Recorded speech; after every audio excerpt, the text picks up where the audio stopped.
డబ్బు, అనారోగ్యం, ఉద్యోగం, వ్యాపారం, అప్పులతో బాధపడుతున్నారా? మీకోసమే లాంచ్ యువర్ ఫ్యూచర్ ప్రోగ్రామ్. నమస్తే. India's largest digital media network Suman టీవీకి స్వాగతం. మీ ఇంట్లో మహాలక్ష్మి ఉందా? అబ్బా, మాకంత అదృష్టమా అనుకుంటున్నారు కదా? పోనీ మీ ఇంట్లో ఒక్క ఆడపిల్ల అయినా ఉందా? ఒక్క ఆడపిల్ల ఏంటండి బాబు, ఇంటి నిండా ఆడపిల్లలని తల బాదుకునే వాళ్ళు చాలామంది ఉన్నారు. అసలు విషయానికి వస్తే మహాలక్ష్మి అంటే ఎవరో కాదండి, మన ఇంట్లో పుట్టే ఒక ఆడపిల్ల మహాలక్ష్మి. కానీ అందరూ ఇప్పట్లో ఏమనుకుంటారంటే ఆడపిల్ల పుడితే ఖర్చు ఎక్కువ అని భావిస్తూ మహాలక్ష్మిలని దూరం చేసుకుంటున్నారు.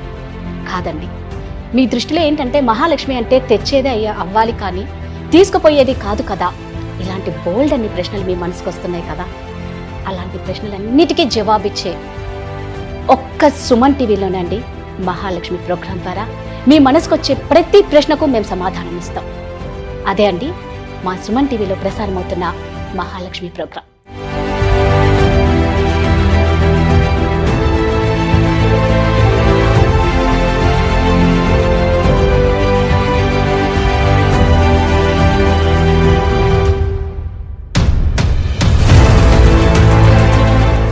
ఈ మహాలక్ష్మి ప్రోగ్రాంకి ఎంట్రీ అవుతున్న మా మహిళా లక్ష్మి, మహాలక్ష్మి ఎవరు అంటే తను ఒక సామాన్యురాలండి.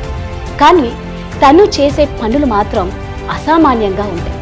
ఏమిటా పనులు, ఏం చెప్తారు అని మీరు వేచి చూస్తున్నారు కదా. ఆలస్యం ఎందుకు? సో తను ఎలాంటి ప్రాబ్లమ్స్ ఫేస్ చేసింది, ఎన్ని బాధలు ఎదుర్కొని, ఎన్ని కష్టాలు దిగమింగుకొని ఈరోజు ఒక స్థాయిలో ఉందో మన ముందుకు వచ్చారు ఆ మహోన్నతమైన వ్యక్తి Mahalakshmi Kinnera society welfare founder and chairman Nagachandrika అమ్మ.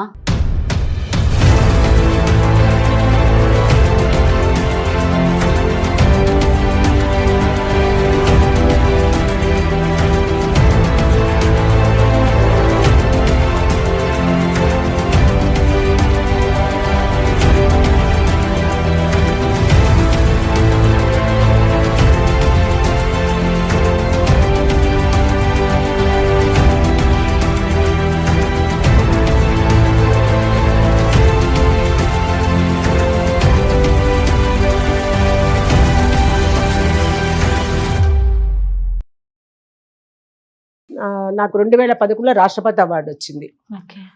అది లెప్రసీ అని దాంట్లో ఉంది. ఓ, అతనికి మీకు తెలీదు?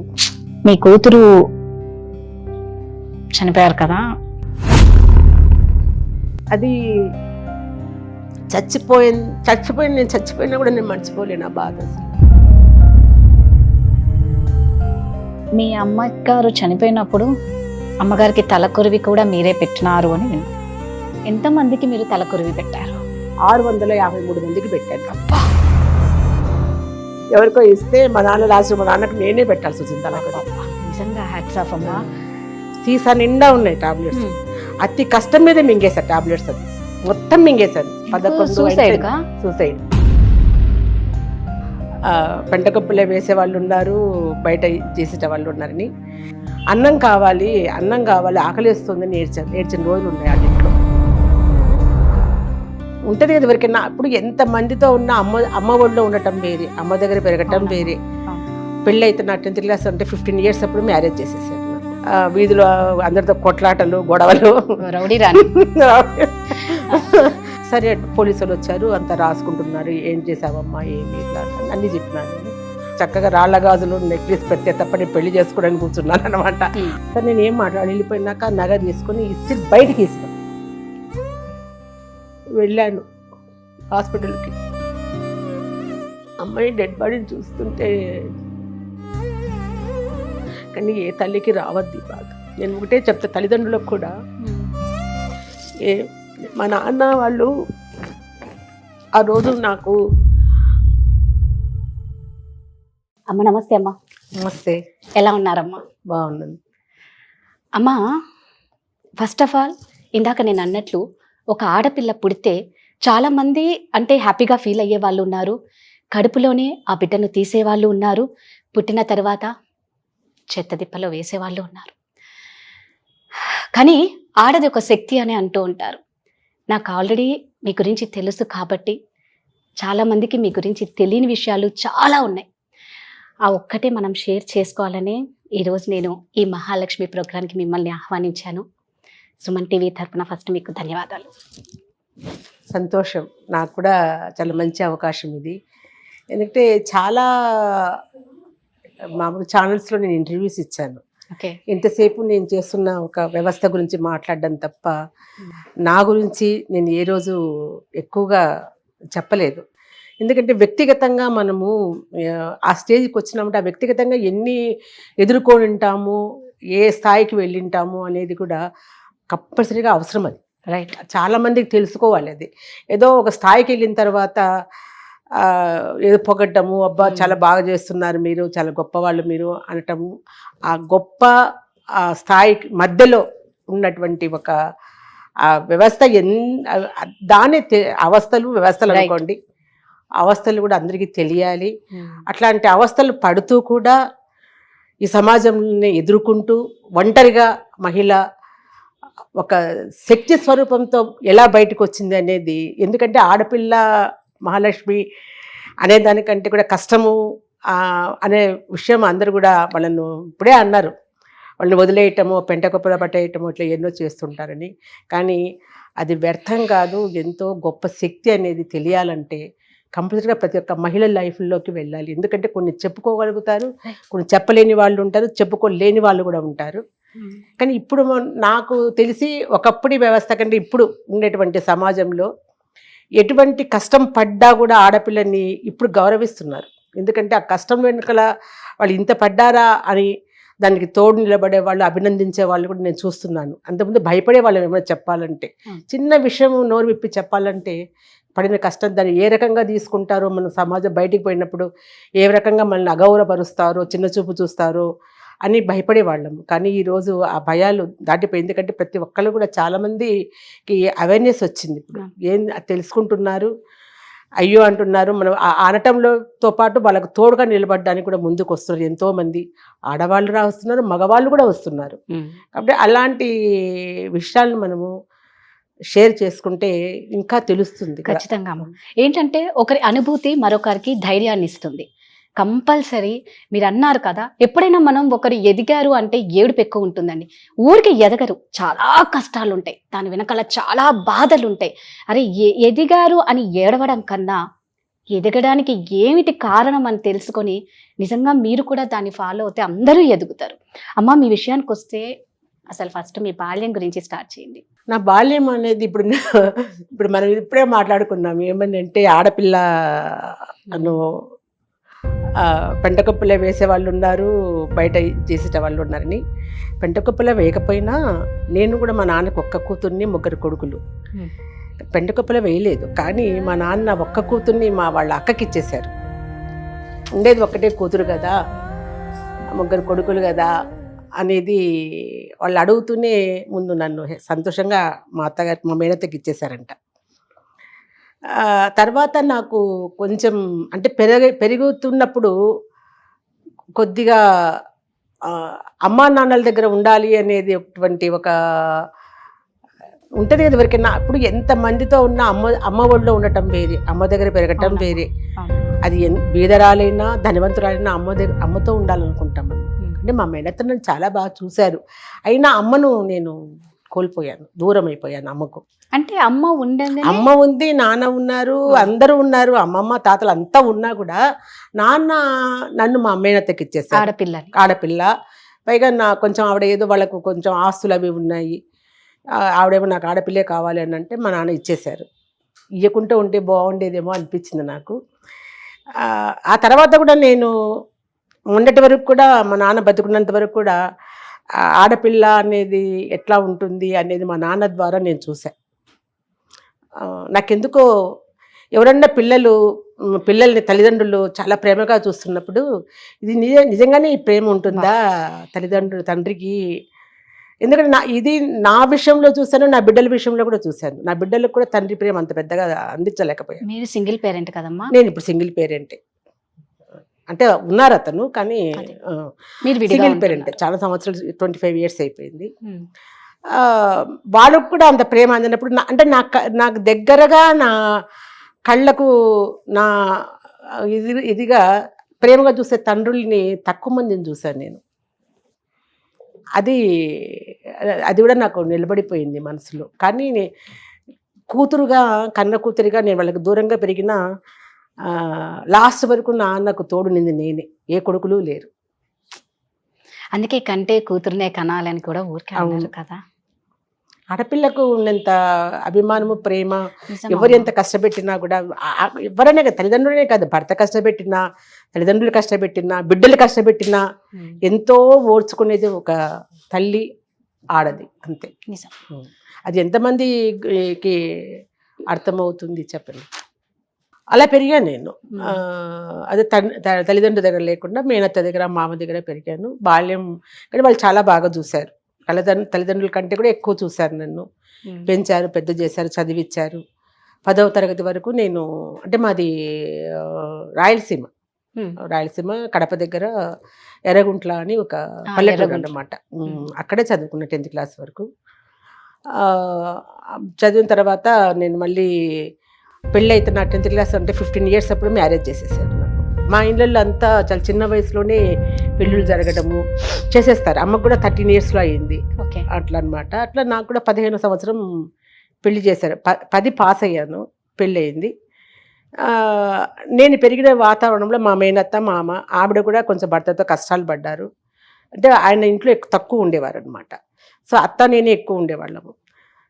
ఈ నేపథ్యంలో ఇంకా తర్వాత మ్యారేజ్ అనేది చేశారు. అంటే ఎందుకు చెప్పండి తక్కువ ఉన్నాడంటే, నాకు పెద్దగా పెళ్ళిళ్ళ పైన అది అవగాహన లేదు. అంటే ఆ వయసులో ఏం తెలియదు. ఆడుకోవడము, వెళ్ళడము, చాలా చిలిపిగా ఉండేదాన్ని. ఎక్కువ అల్లరి, ఎక్కువ విపరీతమైన అల్లరి అనమాట. వీధిలో అందరితో కొట్లాటలు, గొడవలు. వాళ్ళు కూడా ఇంటి మీదకి వచ్చేసేవాళ్ళు. ఇంటి మీదకి వచ్చినా సరే నేనే ఎదుర్కొనేదాన్ని అన్నమాట. అలా అల్లరి ఎక్కువ ఉండింది. అట్లా అల్లరిగా, అంటే పల్లెటూరు కాబట్టి కొంచెం ఒక ఆప్యాయతలు, ప్రేమలు కూడా ఉంటాయి. అది పెద్ద సీరియస్గా తీసుకోరు. కాకపోతే అల్లరి పిల్ల అనేది బాగా పడిపోయింది నాకు. సో ఆ వయసులో అట్లా మెంటాలిటీ అప్పుడు నాకు మ్యారేజ్ అనేది ఫిక్స్ చేశారు. పెళ్ళంటే తెలీదు, అసలు భర్త అంటే అవగాహన లేదు, ఏదో అలా ఉండిందన్నమాట. పెళ్ళి అన్నారు, ఓ పెళ్లి చేసుకుంటా, కానీ నా పెళ్ళప్పుడు నాకు చక్కగా రాళ్ళ గాజులు, నెక్లెస్ పెడితే తప్ప నేను పెళ్లి చేసుకోవడానికి కూర్చున్నాను అనమాట. నగలు ఒకటి, చీరలు ఒకటి. వాళ్ళు సరే చేయిస్తామని అలా అన్నారనమాట. చేసామంటే చేయించాలి. అంటే చిన్న తమాషా విషయం. వాళ్ళు చేయించారంటని ఇంట్లో వాళ్ళు మాట్లాడుకుంటా ఉంటే, నేను పడుకొని నిద్రపోతున్నాను, వాళ్ళు మాట్లాడుకుంటున్నారు. లేచి కూర్చొని ఏడుపు మొదలు పెట్టేశా. వాళ్ళు భయపడిపోయారు, ఏమైంది అని వస్తే, నాకు వాళ్ళు చేయించకపోతే నాకు వద్దు, రాళ్ళగాజుల కోసం నెక్లెస్ కావాలి అని అంటే, అప్పుడు మా ఇంట్లో మా మామ వాళ్ళ ఫోన్లో మనమే చేయిద్దాంలే, పాప ఊకే ఏడుస్తుంది అట్లా అని చెప్పి అంటే అట్లా ఉండింది అనమాట. ఇప్పుడు అవన్నీ వేరు. ఇప్పుడు 30 ఏళ్ళు అయితే కానీ పెళ్లిళ్ళు కావడం లేదు. అన్ని తెలిసి అవగాహన అయిపోయి చక్కగా ఎట్లా బతకాలని తెలిసి నాకు మ్యారేజెస్ అవుతున్నాయి. అలా ముందుకి పడి మొత్తానికి మ్యారేజ్ అయ్యింది. అతను ఎలక్ట్రిసిటీ బోర్డులో జాబ్ చేసేవాడు. నాకంటే కూడా 15 సంవత్సరాలు పెద్ద. అది కూడా తెలిసేది కాదు. అది కూడా అంటే ఇప్పుడు పిల్లలు మొగుడు ఎట్లా ఉండాలా, వాడు ఏం జాబ్ చేయాలి, వాళ్ళ ఆస్తులు ఎన్ని ఉండాలి, వెనకాల అత్తమామ ఉండకూడదు, వీళ్ళు ఉండకూడదు, అట్లా ఉంటుంది. కానీ ఆ వయసులో, ఆ కాలంలో ఇవన్నీ తెలిసివే కాదు మాకు. ఏదో పెద్దవాళ్ళు చెప్పినారు చేసేసుకుందాము అనే తప్ప, తల ఉంచుకొని తాళి కట్టించుకోవడం తప్ప అసలు అవతల అవుట్ ఆఫ్ ఏది తెలిసేది కాదనమాట. అట్లా పెళ్ళి అయిపోయింది. పెద్ద కుటుంబం అది. బాగా ఆస్తులు ఉన్నాయి వాళ్ళకి, కోట్లతో ఆస్తులు ఉన్నాయి. చాలా పెద్ద కుటుంబము. అట్లా ఇంట్లోకి అడుగు పెట్టాను నేను. కానీ ఆ ఇంట్లో డబ్బులతో పాటు, ఆస్తులతో పాటు గొడవలు ఎక్కువ ఉండేవి, విపరీతమైన గొడవలు. మా ఇంట్లో అసలు కొట్లాటంటే తెలియదు. చెప్పాను కదా, సింగిల్గా ఉండేదాన్ని. అట్లా టైంలో నాకు ఏమీ తెలిసేది కాదనమాట. కొట్లాటలు అంటే అల్లరితో గొడవలు పడడం వేరే, వాంటెడ్లీ ఆస్తుల కోసం కొట్టుకోవడం వేరే కదా. ఆ మాదిరి ఇంట్లో బాగా జరిగేవి. భయపడిపోయేదాన్ని, అన్నం తినేదాన్ని కాదు, భయపడేసేది వాళ్ళ గొడవలు చూసుకుంటే కూడా. అలా చాలా అలజడిగా ఉండేదాన్ని అనమాట. సో అత్తగారు కూడా వాళ్ళు కొట్లాడుకొని భోజనం సరిగా పెట్టేవాళ్ళు కాదు మీకు అందరికీ, నాకనే కాదు. కాకపోతే నాకేంటంటే మన ఇంట్లో ఇష్టం వచ్చినట్లు బాగా తిని పెరిగి బాగా ఉండింది దాన్ని. అసలు మాకు ఈ రాయలసీమ అయినా కూడా మేము పెద్దగా జొన్న రొట్టెలు, రాగి సంగటి ఇట్లాంటివి ఎక్కువ మా వైపు, కానీ అవి ఎక్కువ చేసేవాళ్ళు కాదు.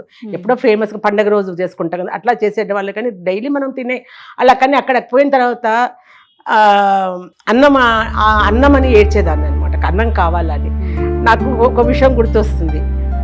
మా ఇంట్లో మా అత్త వాళ్ళ ఇంట్లో అంటే డబ్బు బాగా ఉందని అన్నాను కదా, వెండి ప్లేట్లు అన్నీ వెండివే ఉండేవన్నమాట. చక్కగా కలిపి పెట్టేది మా అత్త. అది సంకన వేసుకొని అద్దం ముందు ఎత్తుకొని ఆ పాపకు ఒక ముద్ద నీకు అట్లా ప్రేమగా తినిపించేది వాళ్ళు. అట్లా అంటే నేను ఇసిరి కొట్టేదాన్ని అనమాట, నాకొద్దు అనేసి.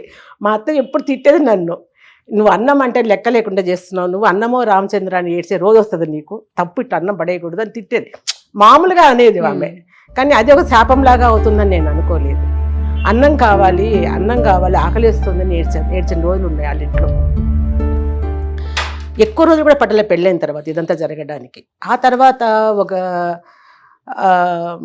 అదే చాలా చిన్నపిల్లలాగా ఉండేదాన్ని, కానీ అతనికి కూడా భయం వేసేది నాతోటి మాట్లాడాలన్నా చేయాలన్నా. అంటే చిన్నపిల్ల చేష్టాలు, ఎగరడము అట్లా అలా ఉండేదన్నమాట. సో మా బావగారు ఇక్కడ హైదరాబాద్లోనే ఆయన కలెక్టర్గా చేస్తూ ఉన్నారు. పెళ్లి చేసుకోలేదు ఆయన, మా వారి కంటే పెద్ద ఆయన అనమాట. ఆయన పెళ్ళికి రాలేదు, తర్వాత వచ్చారు. వచ్చినప్పుడు నన్ను చూస్తూనే ఆయన అసలు మా అత్తగారి వైపు వాళ్ళు చూసి చాలా కోప్పడ్డారనమాట. ఎందుకు ఇంత చిన్న పిల్లని, ఇంత చక్కటి పిల్లని తీసుకొచ్చి చేశారు, వాడు అప్పుడే జీవితం నాశనం చేశారు కదా మీరు అని తిట్టాడు. మహాలక్ష్మిలాగా ఉంది ఆ అమ్మాయి చూస్తే, ఎందుకమ్మా ఇట్లా చేసావు నువ్వు అని. నాకు అర్థం కాలేదు, ఎందుకు ఇట్లా అంటున్నాడు ఆయన అని అనుకున్నాను అంతే. ఆ తర్వాత వాళ్ళు ఏదో చెప్పుకున్నారు, వాడే గొడవ పడుతున్నాడు పెళ్లి చేయమని, అది ఇది మా అత్తగారు అనటం ఏదో జరిగింది. ఆ తర్వాత నాకు ఒక వారం లోపలనే ఒక డాక్టర్ది ప్రిస్క్రిప్షన్ దొరికింది నాకు. దాంట్లో చూస్తే అతనికి ఆరోగ్యం చాలా బాగలేదు అని ఆ మెడిసిన్స్ అదంతా రాసిండారు.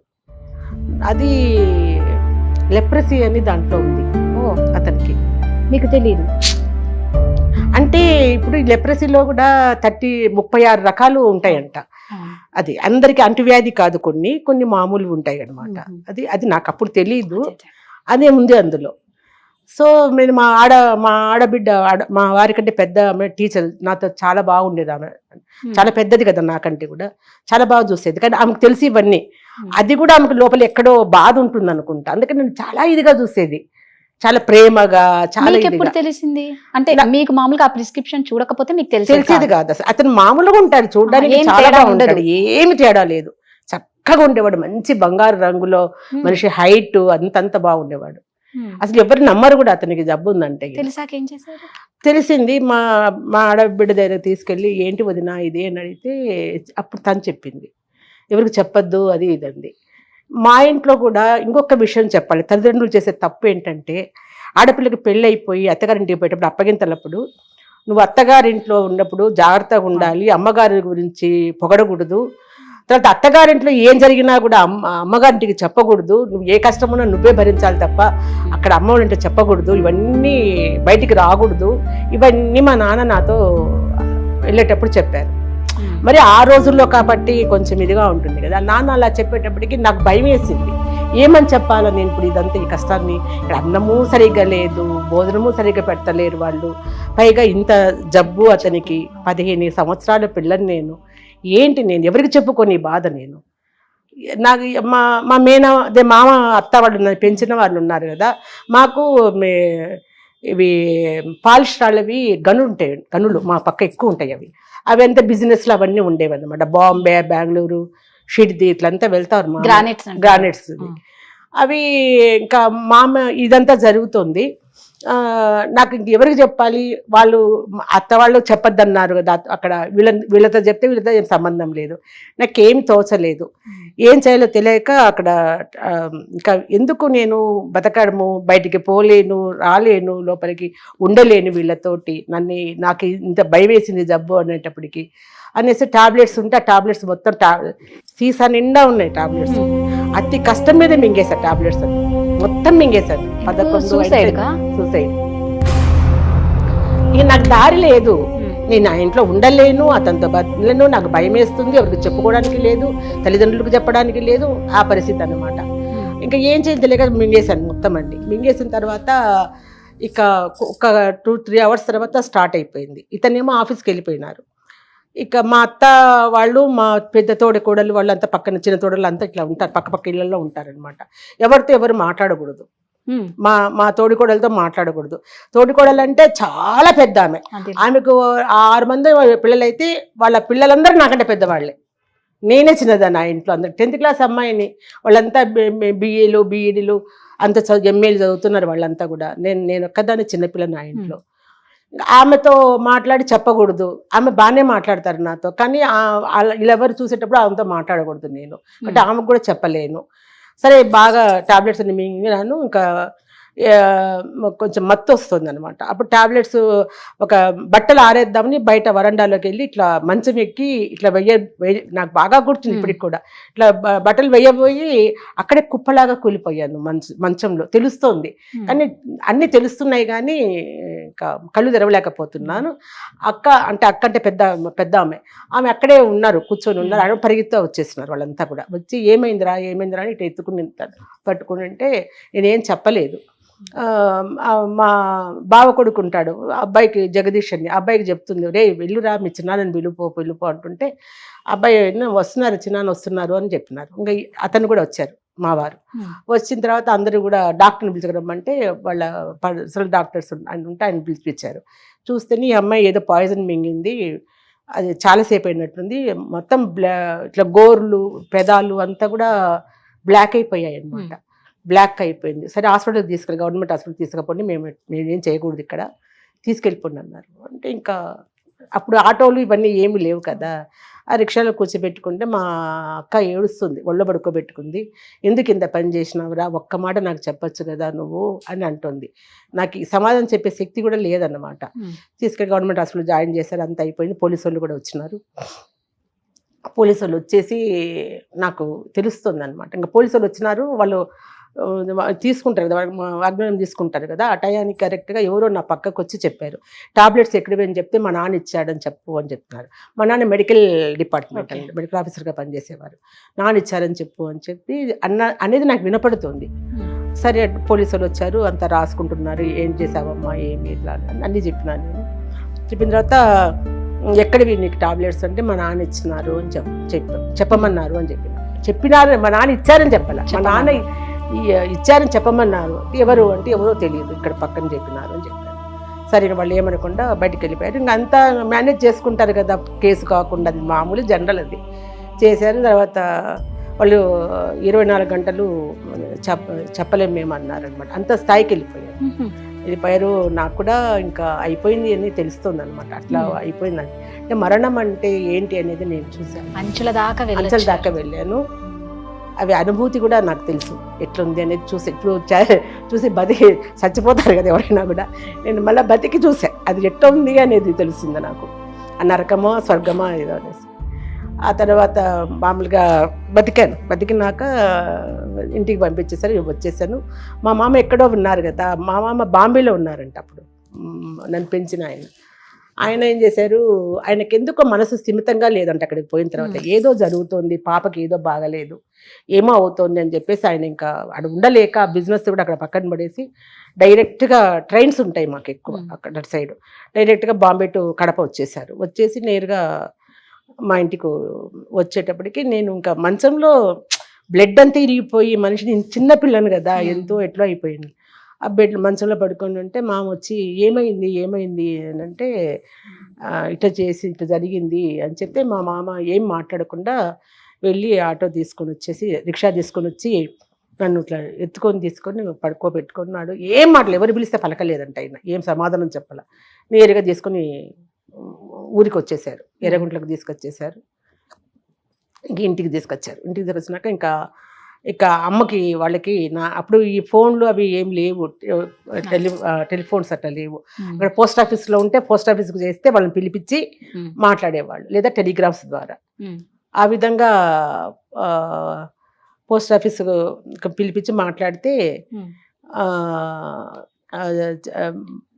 నాన్న పోయి మాట్లాడారంట. మాట్లాడితే ఇట్లా బాగలేదు మీ పాపకి అని చెప్పారు.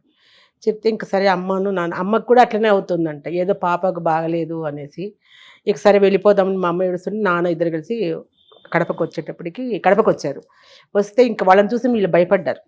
అత్తగారింట్లో భయపడిపోయి మీ అమ్మాయి ఎంత పని చేసింది తెలుసా అంటే, ఏం చేసింది అని అంటే ఇట్లా చేసింది, పైగా టాబ్లెట్స్ మీరే ఇచ్చారని చెప్పింది పోలీసు వాళ్ళకి, అది ఇదంటే మా నాన్న అన్నారంట చాలా మంచి పని చేసింది, మీకు మచ్చ రాకుండా చేసింది కదా, నా పేరే కదా చెప్పింది మా పాప, పర్వాలేదులేమ్మా అని చెప్పి ఇంకా వెనక్కి తిరిగేసి ఇంకా అమ్మ ఏడ్చుకుంటూ నాకుండేది ఒక్క బిడ్డను మీ చేతిలో పెడితే చావు వరకు తీసుకొచ్చారు అంటారు కదా, తల్లి అనకుండా ఉండలేదు, బాధ వాళ్ళకు ఉంటుంది. అట్లా ఏదో అనేసి ఇంకా పోతారు మీరు అట్లా ఏదో కడుపు బాధతో తిట్టుకుంటా వచ్చేసారు. రాత్రికి ఇంటికి వచ్చినారనమాట. ఇంటికి మళ్ళీ ఊరికి మా ఎర్రగుంట్లకు వచ్చి ఇంకా మా అమ్మ బాగా ఏడ్చేసింది అనమాట. అంటే నాన్ననే కదా అమ్మ చెప్పింది, ఎవరికి చెప్పొద్దని చెప్పాడు కదా, అత్తగారి విషయాలు ఏమి మాట్లాడద్దు అన్నారు కదా, చెప్పొద్దు అన్నారు కదా, అందుకే నేను ఈ పని చేసిన. మరి నేను ఎవరికి చెప్పుకోవాలి, ఎక్కడికి పోవాలి, నేను బయటకు అడుగు పెట్టలేను కదా అత్తగారింట్లో నుంచి, అందుకే నేను చచ్చిపోదాం అనుకుని ఇంట్లో చేశాను అని చెప్పారు. ఇంకా అప్పుడు వాళ్ళకి బాగా ఇది తప్పు చేసాం మనము అని చెప్పేసి ఇంకా అప్పుడు ఇక తర్వాత వాళ్ళని పంచాయతీలు అవి ఇవి అయినా డైవర్స్ ఇప్పిద్దామని చూస్తే అప్పుడు కూడా నేను ఒప్పుకోలే. అంతవరకు జబ్బు విషయం కూడా తెలియదు వాళ్ళకి, ఈయనకుండే జబ్బు విషయం కూడా తెలియదు. అప్పుడు బయటకు వచ్చేయాలి చెప్పాను నేను అప్పుడు అమ్మలతో చెప్తే ఇంకా వాళ్ళు నాన్న వద్దు, మనకు ఉండేది ఒక పాప, చిన్న పాప, మనది తప్పయింది అని డైవర్స్ ఇప్పిద్దామని చెప్పేసి ప్రయత్నం ఏదో చేయబోయారు వాళ్ళు. అప్పుడు మా అమ్మ మా మామ ఇద్దరు ఉండి పాప ఇష్టం, పాపని అడగండి, ఆమె ఒప్పుకుంటే ఓకే నన్ను అడిగారు. అడిగితే నేను వద్దన్నాను, డైవర్స్ వద్దు ఏమొద్దు, నేను అతనితోనే ఉంటాను, మెడిసిన్స్ ఇప్పించండి మీరు, నాకు ఏం చేయాలో అది నాతో ఉండండి మీరిద్దరు, నేను అతనితోనే ఉంటాను, బాగు చేసుకుందామమ్మ, ఇంకొకళ్ళు వద్దు అని చెప్పాను. సరే అని చెప్పి ఇంకా మెడిసిన్స్ అవి ఇవ్వడము చేసినాం, కానీ అది బాగా కాలేదు. ఇంకా ఒక 3 years 4 years ఉన్నాడు అంతే అతను. కాలమంతా అతనికి సేవ చేయడం సరిపోయింది నాకు.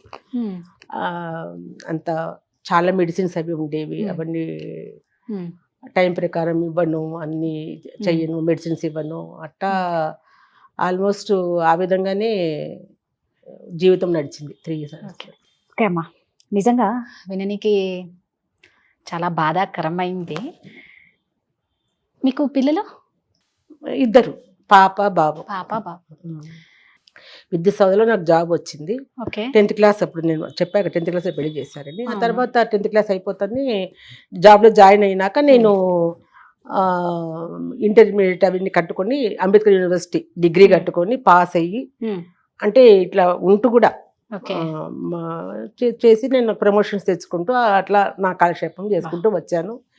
ఈ ఇదిలో మళ్ళీ నాకు ఇంకొక వ్యక్తి నా జీవితంలో ప్రవేశించడం జరిగింది. అది అంటే అన్ఎక్స్పెక్టెడ్గా పరిచయం కావడము, ఒకరిని ఇష్టపడ్డము. నేను మళ్ళీ వాళ్ళ ఇంటికి పోతే కూడా వాళ్ళ ఇంట్లో వాళ్ళు కూడా ఇష్టపడడం, వాళ్ళ మదర్ కానీ అందరు ఇష్టపడ్డము. సరే అతని మ్యారేజ్ కాలేదని చెప్పారు. సరే అంటే అమ్మ వాళ్ళు కూడా ఆలోచించారు, సరే బాగానే ఉంది, చిన్న పిల్ల కదా, ఒంటరిగా ఇక్కడ ఉండడం అంటే కష్టం కదా, సరే పెళ్లి చేస్తే బాగుంటుంది అని చెప్పేసి అనుకోవడము, మళ్ళీ మ్యారేజ్ కావడము, అక్కడ స్టార్ట్ అయింది నాకు రెండో జీవితం. మళ్ళీ నాకు ఫస్ట్ ఆఫ్ ఆల్ అమ్మా అంటే మాటలు రావటం లేదు, ఎందుకంటే తెలియని కాదు, తెలియని వయసులో పెళ్లి చేసినారు. తెలియని వయసులో పెళ్లి చేసి తెలియని జీవితంలో మీరు అడుగు పెట్టి చావు అంచుల దాకా వెళ్ళి మళ్ళా వచ్చి రెండో జీవితంలోకి అడుగు పెట్టినారు కదా, ఆ జీవితం అన్నా బాగుండిందా? బాగాలేదు. అంటే ఫస్ట్ జీవితమే బాగుండింది, ఎందుకంటే జబ్బుతో ఉన్న అక్కడ ఒక నీతి, ఒక పద్ధతి, పెద్ద చిన్న ఒక కృతజ్ఞత, నాకు ఇంత జరిగినా ఇంత ఉన్నా ఆ అమ్మాయి చిన్న పిల్ల అయినా కూడా సమాలించుకొని ఎవరికి చెప్పకుండా ఆ బాధను మింగుకొని నాకు ఇంత సేవ చేస్తుంది అనే ఒక కృతజ్ఞత అతనిలో ఉంది. ఇక్కడ లేదు. ఇది ఏంటంటే ఇది వాంటెడ్లీ మోసం చేయాలని చెప్పి వచ్చిన వ్యక్తికి ఎట్లా ఉంటుంది అవన్నీ కూడా. అక్కడేమో దేవుడు అన్యాయం చేశాడు, మోసం చేశాడు, ఇక్కడేమో మనిషి మోసం చేశాడు, అంతే తేడా. రెండు వైపులా మోసపోవడమే అయింది. అక్కడ దేవుడు, ఇక్కడ మామూలు మనిషి మోసం చేశాడు అంతే. అంటే ఎందుకు అన్యాయం చేయాలనిపించింది? తెలీదు. అతనికి మామూలుగానే ఇట్లా అలవాటు ఉందనుకుంటా, ఆడవాళ్ళని చూస్ చేసుకొని. కానీ చాలా పెద్ద ఫ్యామిలీ, మళ్ళా అది చిన్న వ్యక్తి కూడా కాదు, మంచి ఫ్యామిలీ. ఎమ్మెల్యే కొడుకు, ఒక ఇంజనీరింగ్ గోల్డ్ మెడలిస్ట్, ఉమెనేజరా? ఉమెనేజర్. కానీ అలా కనిపించరు మనిషి, చాలా గొప్పగా కనపడతారు. మా వాళ్ళు ఇప్పుడు కూడా ఆఫీసులో ఇప్పుడు కూడా సార్ దండం సార్ అంటారు వాళ్ళు చూస్తే. నిజం, అట్లా కనిపిస్తారు మనిషి చూస్తే. అంటే మీరు ఎలాంటి విపరీతమైన బాధ, అంటే ఇంకా ఇంతకు మించిన బాధ నా జీవితంలో రాదు అన్న బాధ చెప్పండి. ఒక్కటి చెప్తాను రాధా, నాకు చిన్నప్పుడు నేను ఎట్లా పెరిగాను చెప్పాను నీకు. అవును.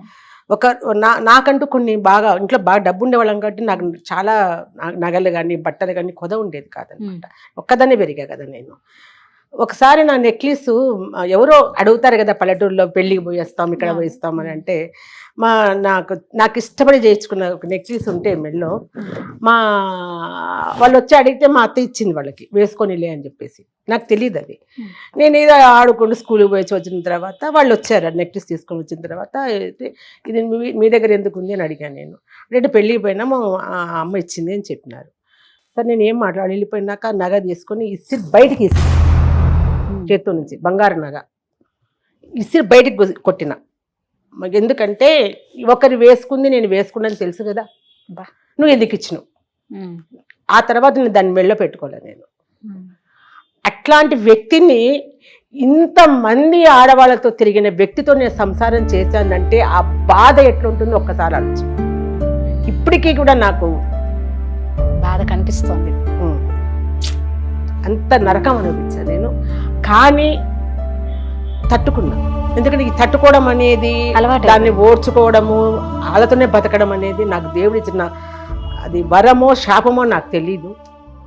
శాపమే నాకు ఇది. ఎందుకంటే ఈరోజు ఇవాళ అమ్మాయిలు ఇవాళ ఏదైనా ఒక చిన్న లోపం ఉందంటే వాడిని ఇట్లా తన్నేసి వెళ్ళిపోతున్నారు, పోరా అనేసి. మేము పోలేకపోయినాము. అట్లా పోయింటేనా బాగుండేదా. తెలిసింది నాకు ఒక 3-4 monthsకే తెలిసిపోయింది పెళ్ళైనాక. అడిగారా ఎప్పుడన్నా? అడగడం ఏంటి, ఇంకా వాళ్ళు నా దురదృష్టం ఏంటంటే, పెళ్లి చేసుకొని నేను భార్యనయ్యి పెళ్లి చేసుకోకుండా అతనితో ఉండేవాళ్ళు, నా మీద గొడవ వచ్చేవాళ్ళు, కొట్లాడేవాళ్ళు, అవమానం చేసేవాళ్ళు. రోడ్డు మీదకి వస్తే నేను జాబ్ చేసేదాన్ని కదా, నేను కంపల్సరీ బయటికి రావాల్సిందే. ఇంకోటి, నాకంటూ ఒక ఉనికి ఉంది అక్కడ. నేను ఒక జాబ్ ఎంప్లాయీని, అక్కడ అన్నీ ఉంటాయి నాకు. వాళ్ళకి ఏమీ లేదు కదా, వాళ్ళైతే రోడ్డు మీద కొట్లాడితే ఆమె ఎవరెవరికి తెలియదు, కానీ నేను తెలుసు అందరికీ. ఎంత ఘోరంగా ఉంటుంది ఏం అనలేక. అందులో మన సంస్కారము, మన సంస్కృతి మొదటి నుంచి నేను ఎట్లా బతికాము, వాళ్ళని ఆపలేకపోయేవాడు అతను. ఆ నరకం చాలా రోజులు భరించాను నేను పిల్లల కోసం, భరించాల్సి వచ్చింది కూడా. ఎందుకంటే ఏమి చేయను నేను ఇంకా అట్లాంటి పరిస్థితి. ఆఫీస్ ఉన్నారు మీరు ఆయనతో? 89లో మ్యారేజ్ అయింది. ఓకే. ఉన్నాను ఒక 15 సంవత్సరాలు. 15 సంవత్సరాలు. ఈ 15 సంవత్సరాలు ఇదే అంటే భరించా. పిల్లలు భరిస్తారు, వాళ్ళు కూడా ఏం చేస్తారు ఇంకా. బాబు పుట్టిన తర్వాత నేను బయటకు వచ్చేసాను. బాబు పుట్టిన తర్వాత ఇన్నాళ్ళు భరించి నువ్వు ఎందుకు బయటకు వచ్చినావమ్మా అంటే, బాబుని చంపడానికి వచ్చేవాళ్ళు వాళ్ళు. చాలాసార్లు నేను ఎదుర్కొని. ఎవరు మీ వారు? మా వారు కాదు, ఆయనతో ఉండేవాళ్ళు. ఎందుకంటే ఇన్సెక్యూరిటీ ఫీల్ అయ్యారు వాళ్ళు. వాళ్ళు నాకంటే ముందు వచ్చారు కదా, పాపం. వాళ్ళు పాపమే కదా, ఆడది కదా, అక్కడ నమ్మి వచ్చింది అతన్ని. అతను ఎందుకు అట్లా చెయ్యాలి? ఇప్పుడు నువ్వు ఎవరితోనో ఒకరితో నువ్వు ఉన్నప్పుడు, నువ్వు మ్యారేజ్ చేసుకున్నావా లేదా అనేది పక్కకు పెట్టేసి, ఒక ఆడని నేను నమ్ముకొని వచ్చినప్పుడు నువ్వు ఆమెతోనే బతకాలి. మీ బాబుని చంపనికి కూడా హెల్ప్ చేశా. నేను అది కూడా చెప్తాను. నేను ఎప్పుడు వాళ్ళ గురించి నేను చెడుగా నేను కోపపించుకోలేదు. ఎందుకంటే అది వాళ్ళ నైజం, అది వాళ్ళకి ఇన్సెక్యూరిటీ ఫీలింగ్. మేము అతనితో ఉన్నప్పుడు ఈవిడొచ్చి నిన్న మొన్న పెళ్లి చేసుకున్నాడు అని వచ్చేసి, అందులో జాబ్ చేస్తుంది, మాకంటే బాగుంది, సెక్యూరిటీ ఉంది, ఆమెకి ఇంట్లో అందరూ ఉన్నారు అనేది వాళ్ళల్లో పుట్టి వాళ్ళు ఏం చేయడానికైనా వెనుకాడరు కదా. చాలా జరిగినాయి, చాలా చాలా చాలా చాలా అంటే నరకం అనిపించిన నేను. ఇంకా ఇదే నరకం, నాకు ఫస్ట్ నరకం కాదు, ఇదే నరకం. సో ఇప్పుడు ఆయన నుంచి మీరు 2 పిల్లల్ని తీసుకొని బాబుని తీసుకొని బయటకు వచ్చేసిన. పాప పెద్దది, బాబు చిన్నోడు బాగా. బయటకు వచ్చేసిన నేను బాబును చంపడానికి వచ్చినప్పుడు నేను ఇంకా వచ్చేసిన తర్వాత మళ్ళీ వచ్చినారు, వచ్చి ఎందుకు వచ్చేసినావు అని చెప్పిన. ఇప్పుడు భర్త అనేవాడు ఎందుకు, మాకు రక్షణగా ఉండాలి, నువ్వు నీ వల్లనే మేము భక్షింపబడుతున్నాం ఇక్కడ, నాకు అవసరమా నువ్వు, నా జాబ్ ఉంది నేను బతుకుతామని మా మదర్ వాళ్ళకి అప్పుడు చెప్పినాను నేను ఇదన్నీ కూడా. అప్పుడు వరకు వాళ్ళకి ఇవి కూడా చెప్పలే, అది ఎప్పుడు చెప్పలేదు ఫస్ట్, అప్పుడు చెప్పలేదు అమ్మ వాళ్ళకి. ఎందుకంటే నా కూతురు ఇంత కష్టపడుతుంది అని వాళ్ళు ఎందుకు అనుకోవాలి, నా బాధ ఏదో నేనే పడతాను వాళ్ళ వరకు ఎందుకు పోని వాళ్ళని అప్పుడు చెప్పలే, ఇప్పుడు చెప్పలే. ఎందుకంటే ఇదంతా ఇంత అవమానాలు ఇంత కష్టాలు మళ్ళీ రెండోసారి చేస్తే కూడా ఇట్లా అయింది అని, అది కూడా నరకమే కదా వాళ్ళకి. ఆ నరకం నాతోనే పోని వాళ్ళకి ఎందుకు చెప్పాలని ఇప్పుడు చెప్పాలి. అంటే అమ్మ ఇప్పుడు ఇద్దరిని మీరే వాళ్ళని పోషించినారు, ఈ స్థాయికి తీసుకొని వచ్చినారు. అమ్మ మీ అమ్మగారు చనిపోయినప్పుడు అమ్మగారికి తలకొరివి కూడా మీరే పెట్టినారు అని విన్నాను. అంటే ఎందుకు అంటే ఎందుకు అనలే, మామూలుగా మన భారతీయ సాంప్రదాయాల ప్రకారం చూసుకుంటే మగపిల్లలు తలకొరివి పెట్టాలి. ఆడపిల్లగా మీకు ఎందుకు ఆ ఆలోచన వచ్చింది, ఎందుకు పెట్టాల్సి వచ్చింది? తలకొరివి పెట్టడం ముఖ్యమా, తల్లిదండ్రులను సాకడం ముఖ్యమా, వాళ్ళకి అన్నం పెట్టి బాగా చూడడం ముఖ్యం? బాగా చూడటమే ముఖ్యం. అది చేయలేని కొడుకులు వాడు తలకొరి వాడు పెడితే ఏమి ఎవరు పెడతారు? కొడుకులు ఉన్నారా? ముగ్గురు కొడుకులు ఉన్నారు. ముగ్గురు కొడుకులు మీరే పెట్టారు. అమ్మ నా దగ్గర నాన్న రిటైర్డ్ అయిపోయినాక నేనే తెచ్చుకున్నాను, అమ్మను నేనే తెచ్చుకున్నాను. అప్పటికే నేను ఒక ఓల్డ్ ఏజ్ హోమ్ రన్ చేస్తున్నాను, కిన్నెరా వెల్ఫేర్ సొసైటీ అని చెప్పేసి. లాస్ట్ స్టేజ్లో నేను పెట్టిన ఈ బాధలన్నీ పడ్డ తర్వాత నాకు వచ్చిన ఆలోచన ఏంటంటే, ఉద్యోగం ఉంది నాకు శాలరీ అన్నీ ఉన్నాయి, డబ్బు ఉంది, డబ్బు కోసం నేను చేయలేదు, నాకేదో చేయాలనిపించింది. నాలాగా ఎంతో మంది అందరూ ఉండి డబ్బు లేక ఎన్నో బాధలు పడే వాళ్ళు ఉన్నారు ఈ ప్రపంచంలో. నేను ఒంటరిదాన్ని, ఇప్పటికీ 2 అయిపోయి ఈ మొగాళ్ళతో పడ్డాం. ఇక ఇంకొక కొరివి తీసుకొని తలగొక్కునేదానికంటే నాకంటూ ఒక తోడు ఏర్పాటు చేసుకుని నేను ఒంటరిగా ఉండడానికి నాకు చేత కాలేదు. ఎందుకంటే ఇంత పెద్ద కుటుంబంలో నుంచి వచ్చిన దాన్ని ఒక్కరు ఎప్పుడు పని వాళ్ళు ఉంటారు నా దగ్గర, కానీ ఒంటరిగా ఉండడానికి నాకు చేత కాలేదు, నరకంగా ఉండేది నాకు, అసలు ఉండలేను అని బాధ అయిపోయి ఏదన్నా చేయాలి అనుకొని ఇలాంటి వాళ్ళను నేను తోడుగా ఎందుకు పెట్టుకోకూడదు, నేను వాళ్ళకు తోడు కాదు, వీళ్ళంతా నా తోడుగా నేను చేసుకోవాలని ఒక ఆలోచన వచ్చి కిన్నెరా వెల్ఫేర్ సొసైటీ అని చెప్పేసి ఒక వ్యవస్థను స్థాపించి రిజిస్ట్రేషన్ చేసి అఫిషియల్గా కూడా చాలామంది గవర్నమెంట్ వాళ్ళు చేయకూడదు ఇట్లాంటివన్నీ అని అన్నారు. ఇది ఎన్జిఓ నాన్ ప్రాఫిట్ ఆర్గనైజేషన్ కాబట్టి నేను పర్మిషన్ తీసుకున్నాను మా ఆఫీస్లో. చెప్పకుండా ఎందుకు ఆ దొంగతనంగా చేసి బాధపడి ఈ బాధ నేను చెప్పేశాను మా సార్ వాళ్ళకి చెప్పినాను, ఇలా సార్ అని చెప్తే సరే అమ్మా మేము చేయలేదు నువ్వు చేస్తున్నావు అని వాళ్ళు కూడా ఏమనలేదు అనమాట. అట్లా ఒక సొసైటీ స్టార్ట్ చేశా. కానీ ఎట్లాంటి సొసైటీని స్టార్ట్ చేసండి, అందరిలాగా ఓల్డేజ్ హోము ఏదో పెద్దోళ్ళు అక్కడ పడి తెచ్చాంలే అనేది కాకుండా, ఎవరైతే లాస్ట్ స్టేజ్లో అంటే కష్టం అయిపోయి చనిపోయేదానికి దగ్గరలో ఉంటారో, ఎవరు లేకుండా ఉంటారో, రోడ్డు మీద పడిపోవడము, లేకుంటే పిల్లలు సరిగ్గా చూడకపోవడము, ఇట్లా చాలామంది ఉన్నాయన్నమాట. ఆ రకంగా నేను దాన్ని తీసుకొచ్చుకున్నాను. అంతా జబ్బులతో ఉండేవాళ్ళు, క్యాన్సరు, పెరాలసిస్, కోమా, అసలు నాకు సంబంధం లేని సబ్జెక్ట్ ఇది. అంటే నేను మెడికల్ నాన్న చేసేవారు కానీ నాకు తెలియదు అంత మెడికల్గా కాడ. అది ఏం ధైర్యం వచ్చిందో భగవంతుడు నాకు ఏమి ఈ దారిని నడిపించడానికి ఆయన నన్ను ఎందుకున్నాడో నాకు తెలియదు. ఆ మాదిరి దాన్ని స్థాపించి ఒక 40 మందిని నేను కోమాలోకి వెళ్ళిపోయిన వాళ్ళు, కాలిపోయిన వాళ్ళు కూడా లాస్ట్కి కాలిపోయిన కేసులు ఎవరు చేయరు, ఇప్పటి వరకు ఎవరు చేయలేదు నేను తప్ప. 20 ఏళ్లలో కూడా నేనే చేశాను కాలిపోయిన వాళ్ళకి, తీసుకోరు ఎవరు కూడా. అలాంటి వాళ్ళకు కూడా నేను స్వయంగా చేశాను. కాలిపోతే ఎవరు వర్కర్స్ రాలేదు, మేము చెయ్యము ఆమెను ముట్టుకొని అన్నారు. ఆఫీసుకు పోవాలి, చిన్న బాబు ఉన్నాడు నాకు, అయినా కూడా నేనే చేసిన అట్లాంటి కేసులన్నీ కూడా చేసుకుంటూ నేను పడిన వ్యధను బాధను ఈ బాధలో మర్చిపోతూ వచ్చాను.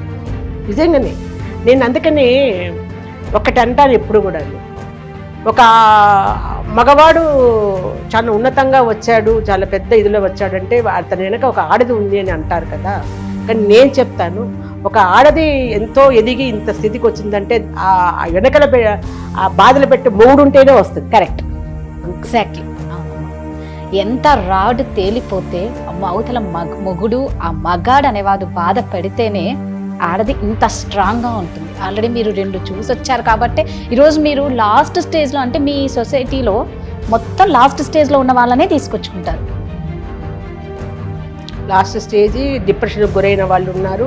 స్పాస్టిక్ చైల్డ్ అనేసి పుట్టుకతోనే వికలాంగులుగా పుడతారు. పిల్లలు కళ్ళు కూడా కనిపించవు. 40-50 టైమ్స్ వాళ్ళకి ఫిట్స్ వచ్చేవి. భరించరాని, అసలు నిజంగా రాదా ఇట్లాంటి జబ్బులు ఉంటాయా ప్రపంచంలో అని తెలియని జబ్బులు నేను చూసాను. అవన్నీ చూస్తుండడం వల్లనే నాకు ఇంత ఇది కలిగిందేమో అనిపిస్తుంది. నిజంగా మీకు చేతులెత్తి దండం పెట్టాలమ్మా. అంటే ఇంట్లో ఒక బిడ్డకు జ్వరం వస్తేనే తల్లి తల్లడిల్లిపోతుంది, ఎప్పుడు తగ్గుతుందా అనేసి. అలాంటి మీరు ఆల్రెడీ ఏజ్డ్ అయిపోయిన వాళ్ళని లాస్ట్ స్టేజ్లో మీ దగ్గరికి తీసుకొని వస్తారు. మరి వీళ్ళకందరికి అంటే మీకు ఎవరిదన్నా సపోర్ట్ ఉందా ఫైనాన్షియల్గా? ఫైనాన్షియల్గా అంటే నేను చెప్పాను, మీరు మాకు డబ్బు బాగానే పర్వాలేదు, బాగానే అంటే కోట్లు ఉన్నాయని కాదు కానీ పర్వాలేదు, తిని ఒకరికి పెట్టగలిగేటట్టు. మళ్ళీ నేను జాబ్ కూడా చేస్తున్నాను కాబట్టి నాకు ప్రాపర్టీస్ అవి వీళ్ళకందరికి ఎలాగా మరి? అదే నా ప్రాపర్టీస్ అమ్మేశాను, ల్యాండ్లు అమ్మినాను, స్థలాలు అమ్మేశాను, ఇల్లులు అమ్మేశాను, బంగారం అమ్మేశాను. ఒక్కదాన్నే కూతుంది కదా, 200 తులాలు బంగారు పెట్టారు నాకు అమ్మ వాళ్ళు అప్పుడు. సో దాంట్లో సగం పైన అమ్మేశాను. రీసెంట్గా కూడా నేను మళ్ళీ స్థలం కూడా అమ్మి మళ్ళీ పెట్టాను అనమాట. నేను ఎవరిని చేసి అడిగేదాన్ని కాదు, నా ఇష్టంతో చేసుకుంటున్నా. ఇది నీ కోసమో వాళ్ళ కోసమో చేయడం లేదు, నా బాధ కోసం నేను చేసుకున్నప్పుడు నేను ఈ పని చేస్తున్నాను, నాకు ఇవ్వండి ఇది అని ఒకరి దగ్గర పోయి చేయి చాపాల్సిన అవసరం నాకు లేదు. నాది నేను దాచిపెట్టుకొని ఎవరి దగ్గరికన్నా పోయి ఇవ్వండి అని ఎందుకు అడగాల? అందుకని అది అయిపోయినాక చూద్దాంలే అనుకున్నాను. అట్లాగా నా ప్రాపర్టీస్, నా శాలరీస్ ఎవరన్నా వాళ్ళంతా వాళ్ళు తెలిసి నాకు 2011లో రాష్ట్రపతి అవార్డు వచ్చింది. వచ్చినప్పుడు పేపర్లలో రావటము, తర్వాత టీవీలలో ఇవంతా అప్పుడు స్టార్ట్ అయింది అనమాట. నాకు అప్పుడు కొంచెం మంది ముందుకు వచ్చారు. యూరోఫ్లెక్స్ కంపెనీ వాళ్ళని, వసుధా ఫౌండేషన్ వాళ్ళని, ఇలా కొంతమంది అలా అలా అలా అలా వచ్చి వాళ్ళ చేతనైంది నేను అడగలే, వాళ్ళు ఇచ్చింది మేము తీసుకునే వాళ్ళం కానీ అడగేటోళ్ళం కాదు. అలా సంస్థ కొంచెం పర్వాలేదు. నాకెప్పుడు నేను అబ్బా నాకు ఎట్లా ఈ కష్టమే అని అనిపించకుండా మేము వ్యవస్థ నడుచుకుంటూ వస్తుంది మాకు ఇంతవరకు కూడా.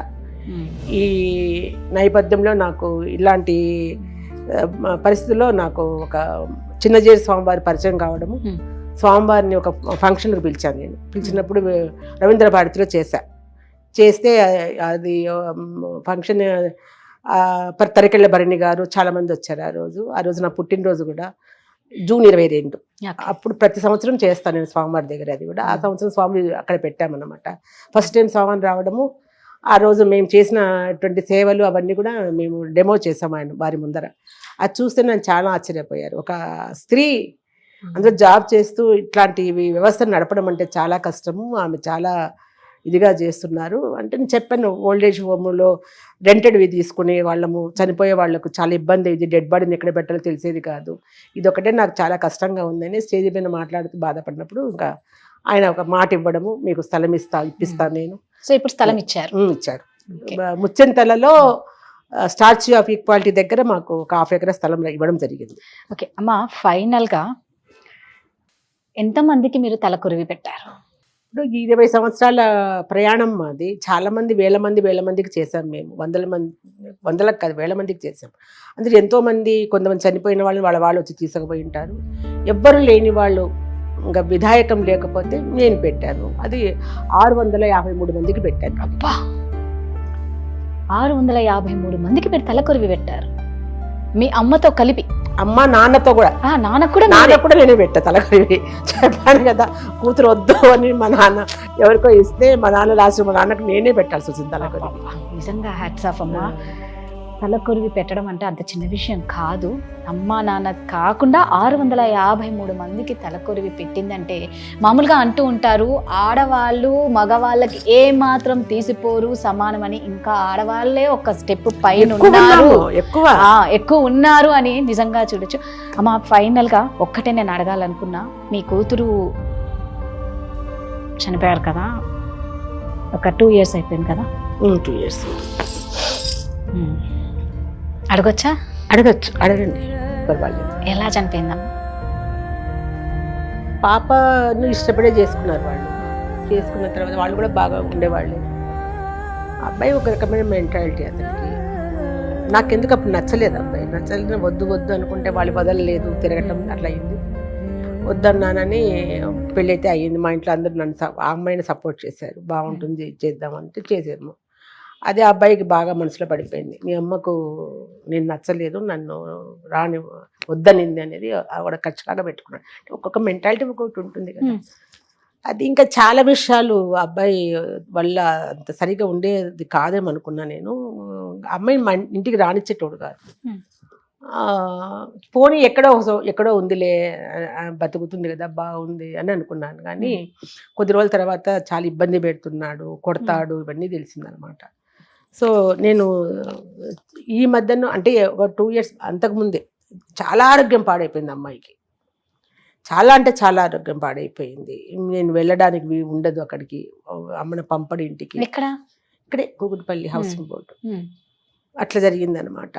సో నేను చెప్పాను కదా, ఇప్పుడు కూడా ఒక బాధను మర్చిపోతాను నేను. అంటే మర్చిపోండి ఏదో ఒకటి అది కూడా నాకు బాధనే అయిపోయింది. ఇంకా దాన్ని ఇంకా పట్టించుకోలేదు. ఎందుకంటే నాకు అలవి కానప్పుడు నేను ఏం చేయగలుగుతాను. నేను ఆ అమ్మాయికి చెప్పినా కూడా వచ్చేసేయమ్మా అని చెప్తాను. చెప్తే కూడా అమ్మాయి వినలేదు. అమ్మాయి కూడా 2 కూతుళ్ళు. వద్దమ్మా, పిల్లలకి పెళ్ళిళ్ళు కావాలి కదా అనేది. చాలా అందంగా ఉండేది అమ్మాయి. అట్లా అమ్మాయిని తీసుకుపోయి చేసుకొని అన్నబెట్టి లాస్ట్కి చాలా టార్చర్ అనుభవించింది తను. ఎప్పుడన్నా అనేది అనమాట, ఆ ఇంట్లో నేను ఒంటరిదాన్నమ్మా ఎంతమంది ఉన్నా కూడా అనేది. అది ఆ మాట గుర్తొస్తుంది నాకు రాదా ఎప్పుడన్నా కూడా. నేను ఎంతమందికి ధైర్యం చెప్పాను, షీ టీంలో చేశాను, భరోసాలో చేశాను. ఎంతో మంది అమ్మాయిలు కష్టపడతా అంటే ఎంత నేను నిలబడి వాళ్ళకి అందరికీ చేశాను. ఎంత చచ్చిపోదాము, సూసైడ్ చేసుకుందామన్న వాళ్ళని కూడా నేను నా దగ్గర పెట్టుకొని వాళ్ళకి జాబులు ఇచ్చి, లేకుంటే ఇంకో చోట ఇప్పించి, వాళ్ళకి లైఫ్ అంటే మళ్ళా తెలియాలని ఎంత చేసినా నేను. అట్లాంటి దాన్ని లాస్ట్ నా బిడ్డకు నేను చేసుకోలేకపోయాను. అది నేను చచ్చిపోయినా కూడా నేను మర్చిపోలేను ఆ బాధ. ఏదో తిరుగుతూ ఉంటాను కానీ రోజు ఒకసారి గుర్తొస్తుంది అనమాట. ఏం చేశాను నేను అనుకుంటాను, నా బిడ్డను నేను కాపాడుకోలేకపోయాను అని అనిపించింది. పొద్దునే ఉమా చనిపోయింది, ఉమా కిరణ్ అని పేరు, ఉమా చనిపోయింది ఆంటీ అని చెప్పి ఫోన్ చేశాడు. నేను నిజమే వింటున్నానా అనుకున్నా. నా బిడ్డ చనిపోవడం ఏంటి అనిపించింది. వెళ్ళాను హాస్పిటల్కి. అమ్మాయి డెడ్ బాడీని చూస్తుంటే కానీ ఏ తల్లికి రావద్దు బాధ. నేను ఒకటే చెప్తా తల్లిదండ్రులకు కూడా, మా నాన్న వాళ్ళు ఆ రోజు నాకు అత్తగారింటివి చెప్పద్దు, రావద్దు అని అలా చెప్పారు బిడ్డకి. దానివల్ల నేను ఆత్మహత్య చేసుకుపోయాను కదా. ఈరోజు నా బిడ్డ కూడా అదే అంటే నేను చెప్పలేదు అమ్మాయికి, కానీ అజీర్ణమైపోతుంది అనుకుంటే మన భారతదేశంలో ఆడపిల్లలు అట్లాగా రాకూడదు, భర్త వదిలిపెట్టి, సాంప్రదాయం కాదు, బిడ్డలకు పెళ్ళిళ్ళు కావు అనేది ఒక భావన అమ్మాయిలో అయిపోయింది. అంటే ఎంతమంది అమ్మాయిలు సూసైడ్ చేసుకుందా అమ్మ? సూసైడ్ చేసుకోలే, వాడే చంపేశాడా? పోలీసు వాళ్ళు కూడా కేసు పెట్టమన్నారు కానీ మరి ఎందుకు పెట్టలేదు? ఏం చేయమంటావు నన్ను పెట్టి? ఇప్పుడు అతనికి డబ్బు ఉంది, ఎట్లయినా బయటకు వస్తాడు. అందులో 2 ఆడపిల్లలు ఉన్నారు. మరి ఇప్పుడు ఆ పిల్లలు ఎక్కడ? పిల్లలు వాళ్ళ దగ్గరే ఉన్నారు. మరి పిల్లలకి రక్షణ ఉందా అక్కడ? తెలియదు. మీ దగ్గరికి పంపరా? తల్లినే పంపలేక పిల్లల్ని కూడా పంప. అంటే ఇప్పుడు తల్లి లేదు, పిల్లల్ని కూడా పంపరా? నన్ను అడిగారు, నన్ను కేసు పెట్టమంటే వద్దన్నా. నేను తిరగలేను, అవన్నీ చేయి, నాకు కూతురు తిరిగి రాదు.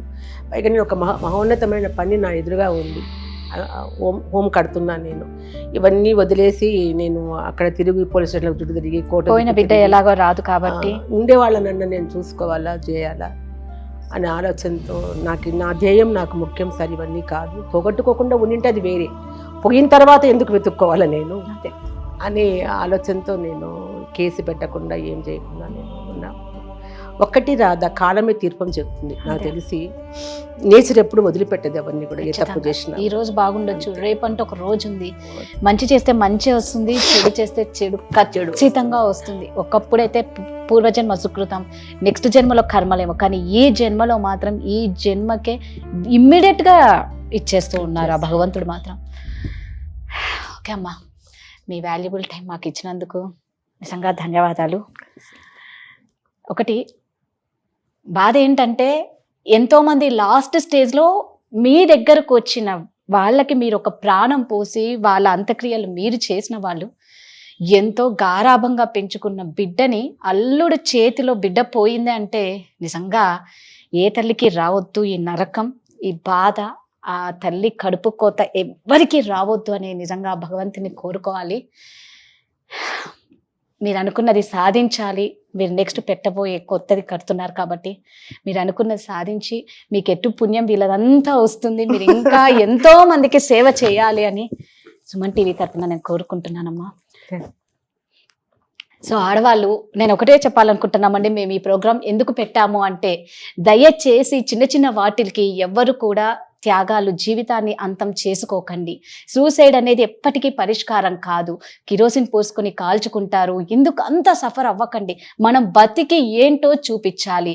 మనం ధైర్యంగా ఉంటే ఎన్నో ప్రాబ్లమ్స్ ఫేస్ చేయొచ్చు. ఇదిగోండి ఇలా ఎంతో మందికి ఆదరణ కూడా ఇవ్వచ్చు అనమాట. సో అందరూ స్ట్రాంగ్గా ఉండండి, ధైర్యంగా ఉండండి. థ్యాంక్ యూ అమ్మా.